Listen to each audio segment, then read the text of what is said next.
ವಿವಿಧ ಬೇಡಿಕೆಗಳಿಗೆ ಆಗ್ರಹಿಸಿ ಸಿಪಿಐಎಂ, ಸಿಐಟಿಯು ಮತ್ತು ಅಂಗನವಾಡಿ ನೌಕರರ ಸಂಘದಿಂದ ದಾಂಡೇಲಿಯ ನಾಡ ಕಚೇರಿಯ ಮೂಲಕ ಮುಖ್ಯಮಂತ್ರಿಗಳಿಗೆ ಮನವಿ ಸಲ್ಲಿಕೆ. ವಿವಿಧ ಬೇಡಿಕೆಗಳಿಗೆ ಆಗ್ರಹಿಸಿ ಸಿಪಿಐಎಂ, ಸಿಐಟಿಯು ಮತ್ತು ಅಂಗನವಾಡಿ ನೌಕರರ ಸಂಘದಿಂದ ರಾಜ್ಯದ ಮುಖ್ಯಮಂತ್ರಿಗಳಿಗೆ ಬರೆದ ಮನವಿಯನ್ನು ಇಂದು ಬುಧವಾರ ಸಂಜೆ 5 ಗಂಟೆಗೆ ದಾಂಡೇಲಿ ನಗರದ ನಾಡ ಕಚೇರಿಯ ಮೂಲಕ ಸಲ್ಲಿಸಲಾಯಿತು. ಕೇಂದ್ರದ ಶಿಕ್ಷಣ ಸಚಿವರ ರಾಜೀನಾಮೆಗೆ ಹಾಗೂ ಕ್ರಿಮಿನಲ್ ತಿದ್ದುಪಡಿ ಕಾಯ್ದೆ ವಾಪಸಾತಿಗಾಗಿ ಮತ್ತು ದೇಶದಾದ್ಯಂತ ಮುಸ್ಲಿಂ ಅಲ್ಪಸಂಖ್ಯಾತರ ಮೇಲಿನ ಮತಾಂಧ ದಾಳಿಗಳ ಮೇಲೆ ಕಠಿಣ ಕ್ರಮಗಳಿಗೆ ಆಗ್ರಹಿಸಿ ಸಿಪಿಐಎಂ ಮನವಿಯನ್ನು ನೀಡಿತು.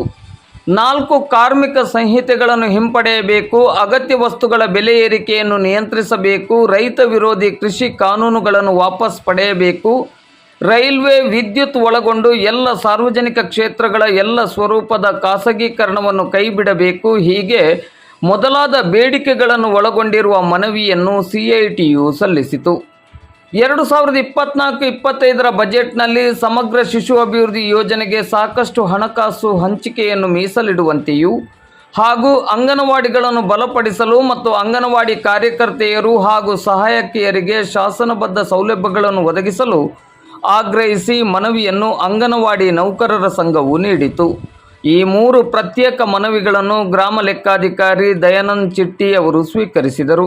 ಈ ಸಂದರ್ಭದಲ್ಲಿ ಸಿಪಿಐಎಂ ಇದರ ಜಿಲ್ಲಾ ಕಾರ್ಯದರ್ಶಿ ಶಾಂತಾರಾಮ್ ನಾಯಕ್, ಸಿಐಟಿಯು ಜಿಲ್ಲಾ ಕಾರ್ಯದರ್ಶಿ ಸಲೀಂ ಸೈಯದ್, ಡಿವೈಎಫ್ಐ ರಾಜ್ಯ ಸಮಿತಿಯ ಸದಸ್ಯರಾದ ಡಿ ಸ್ಯಾಮ್ಸನ್, ಅಂಗನವಾಡಿ ನೌಕರರ ಸಂಘದ ಕಾರ್ಯದರ್ಶಿ ಪದ್ಮಾ ಕಾಳೆ ಹಾಗೂ ಸಂಘಟನೆಗಳ ಪ್ರಮುಖರುಗಳಾದ ದಿನೇಶ್ ನಾಯಕ್, ಇಮ್ರಾನ್ ಖಾನ್, ರಾಮಾಂಜನೇಯ ಮತ್ತು ಡಿವೈಎಫ್ಐ, ಸಿಐಟಿಯು ಹಾಗೂ ಸಿಪಿಐಎಂ ಮತ್ತು ಅಂಗನವಾಡಿ ನೌಕರರ ಸಂಘದ ಪ್ರಮುಖರು ಮತ್ತು ಸದಸ್ಯರು ಉಪಸ್ಥಿತರಿದ್ದರು.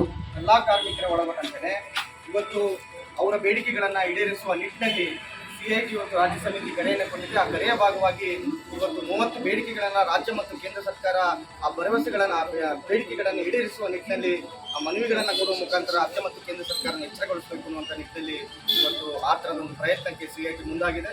ಹಾಗಾಗಿ ಸಿಐಟಿ ಮುಖಂಡರಾಗಿರುವಂಥ ಸಲೀಂ ಸೈಯದ್ ಮತ್ತು ಅಂಗನವಾಡಿ ನೌಕರರ ಮುಖಂಡರು ಎಲ್ಲರೂ ಸೇರಿ ಆ ಮನವಿಯನ್ನು ಕೊಡಬೇಕಂತ ವಿನಂತಿಯನ್ನು ಮಾಡ್ತೀವಿ.